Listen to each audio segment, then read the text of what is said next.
नमस्ते। सोच के देखिए, 20 लाख साल का इतना लंबा इतिहास, क्या उसे सिर्फ कुछ मिनटों में समेटा जा सकता है? सुनने में तो ये बिल्कुल नामुमकिन सा लगता है ना? लेकिन चलिए, आज इसी चुनौती को लेते हैं और भारत की इस अविश्वसनीय कहानी को परत दर परत खोलते हैं। 20 लाख साल, जी हाँ, ये कोई मामूली आंकड़ा नहीं है। भारतीय उपमहाद्वीप पर इंसान की कहानी इतनी ही पुरानी है। ये संख्या ही हमें इस सफर की गहराई और विशालता का अंदाजा कराती है।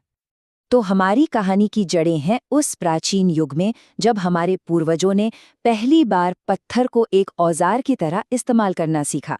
ये वो पहली चिंगारी थी जिसने सिर्फ शिकार और जीने की लड़ाई से आगे बढ़कर बस्तियों और समाज की नींव रखी।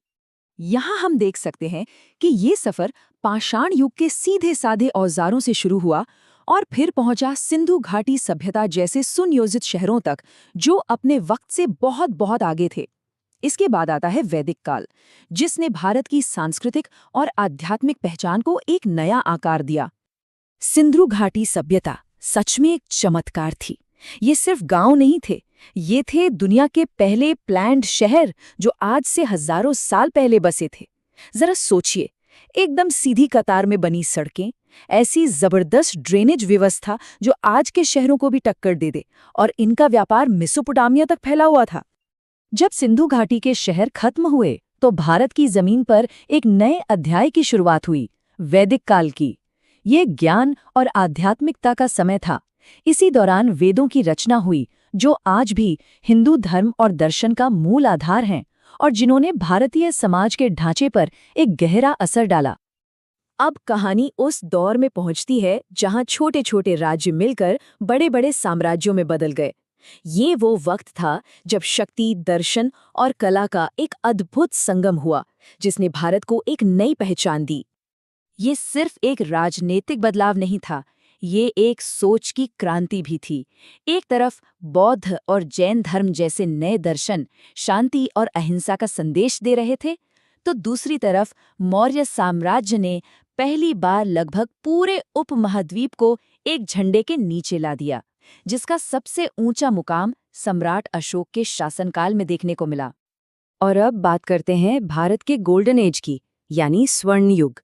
ये था गुप्त साम्राज्य का दौर, जब भारत ज्ञान, विज्ञान और कला का एक ऐसा केंद्र बन गया जिसकी रोशनी पूरी दुनिया में फैली। इस दौर की देन तो अनमोल है। सोच कर देखिए, गणित को शून्य का तोहफा यहीं से मिला, जिसने साइंस की पूरी दिशा ही बदल दी। खगोलविदों ने सितारों के राज खोले, डॉक्टरों ने नई दवाइयां बनाई, और कालिदास जैसे कवियों ने साहित्य को एक अलग ही लेवल पर पहुंचा दिया। वक्त का पहिया घूमता है, और अब भारत मध्यकाल में प्रवेश करता है। ये एक ऐसा दौर था जब बाहर से नई ताकतें और नई संस्कृतियां आईं, और उनका भारत की जमीन पर एक कमाल का मेलजोल हुआ, जिसने एक नई मिली-जुली पहचान को जन्म दिया। यहाँ दो बड़ी सल्तनतों का असर साफ दिखता है। देखिए, एक तरफ थी दिल्ली सल्तनत, जिसने भारत को एक मजबूत प्रशासनिक सिस्टम दिया, और दूसरी तरफ आए मुगल, जिन्होंने कला, संगीत और वास्तुकला को इस तरह मिलाया कि एक ऐसी विरासत तैयार हुई जो आज भी हमारी शान है। और इस सांस्कृतिक मेलजोल का सबसे बड़ा, सबसे शानदार प्रतीक, बिल्कुल सही, ताजमहल। ये सिर्फ संगमरमर की एक इमारत नहीं है, ये मुगल दौर की कलाकारी और शान का एक जिंदा सबूत है। इसकी खूबसूरती आज भी पूरी दुनिया को खींच लाती है। अब कहानी में एक बहुत बड़ा मोड़ आता है। यूरोपीय ताकतों की एंट्री होती है, और यहीं से शुरू होता है भारत के इतिहास का एक लंबा और मुश्किल दौर। औपनिवेशिक शासन के खिलाफ आज़ादी की लड़ाई। जो लोग एक ट्रेडिंग कंपनी बनकर आए थे, वो धीरे धीरे यहाँ के शासक बन बैठे। लेकिन फिर आया साल 1857। इस साल विद्रोह की एक ऐसी चिंगारी भड़की जिसने आज़ादी की आग लगा दी, और ये आग अगले 90 साल तक जलती रही, जब तक 1947 में भारत आज़ाद नहीं हो गया। 1857 का संग्राम ये सिर्फ एक विद्रोह नहीं था, ये आज़ादी के लिए पहली आवाज़ थी जो सबने मिलकर उठाई थी। माना कि अंग्रेज़ों ने इसे बड़ी बेरहमी से दबा दिया, लेकिन वो उस जज्बे को नहीं दबा पाए जो अब हर हिंदुस्तानी के दिल में जल रहा था। आज़ादी की ये लड़ाई करोड़ों लोगों ने मिलकर लड़ी, जिसकी अगुवाई इन महान लोगों ने की। एक तरफ महात्मा गांधी थे, जिन्होंने सत्य और अहिंसा का रास्ता दिखाया, तो दूसरी तरफ भगत सिंह जैसे क्रांतिकारियों ने अपनी कुर्बानी से देश में एक नई जान फूंक दी। रास्ते भले ही अलग थे, पर मंजिल सबकी एक थी, आज़ादी। और फिर इतनी कुर्बानियों के बाद, सदियों के इंतजार के बाद, आखिरकार वो सुबह आई।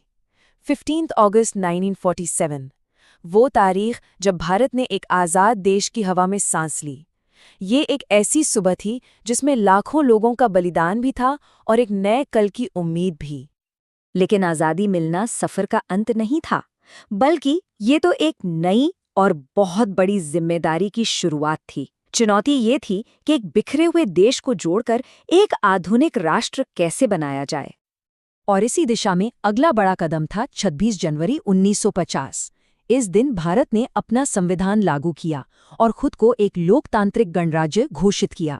एक ऐसा देश जहां सत्ता किसी राजा की नहीं, जनता की होगी, जहां सभी धर्म बराबर होंगे और हर नागरिक को बराबर हक मिलेंगे।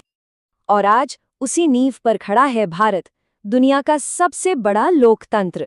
अपने संविधान से ताकत लेकर, अर्थव्यवस्था में आगे बढ़कर और साइंस टेक्नोलॉजी में नई नई बुलंदियां छूकर ये देश लगातार अपना भविष्य बना रहा है।